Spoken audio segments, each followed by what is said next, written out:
Institutes of the Christian Religion by John Calvin, Book 1, Chapter 13, Section 28. The appeal to Tertullian also is of no avail.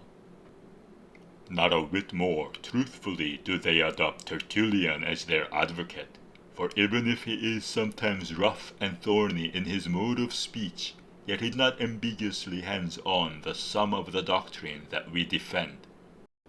In his view, although God is one, his word exists by dispensation or economy.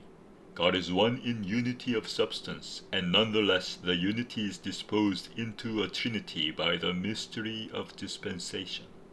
There are thus three, not in status but in degree, not in substance but in form, not in power but in its manifestation. He says, indeed, that he retains the Son as second to the Father, but he understands him to be not different except by way of distinction. Elsewhere he speaks of the Son as visible, but after he has argued both sides of the question, he decides that he is invisible insofar as he is the Word. Finally, affirming that the Father is determined by his own person, Tertullian proves himself far removed from that fabrication which we are refuting. And although he recognizes no other God than the Father, nevertheless, explaining himself in the next passage, he shows that he is not speaking exclusively with respect to the Son, because he denies that there is another God than the Father, and thus his monarchy is not broken by distinction of person. And from his unwavering purpose, one can readily gather the meaning of his words. For he contends against Praxeas that although God is distinguished into three persons, yet this does not make more than one God, nor is his unity sundered.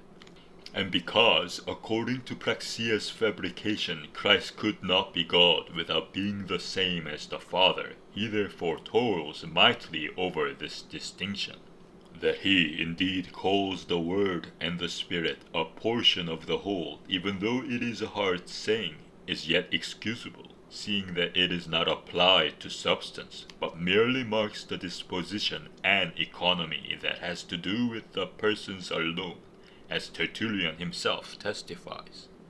Upon this also hangs his statement, "How many persons, O most wicked Praxeas, do you think there are, unless there be as many as there are names?" Thus also, a little later, that they may believe the Father and the Son, each in their names and persons. By these references, I think I have been able sufficiently to refute the impudence of those who try from Tertullian's authority to deceive the simple.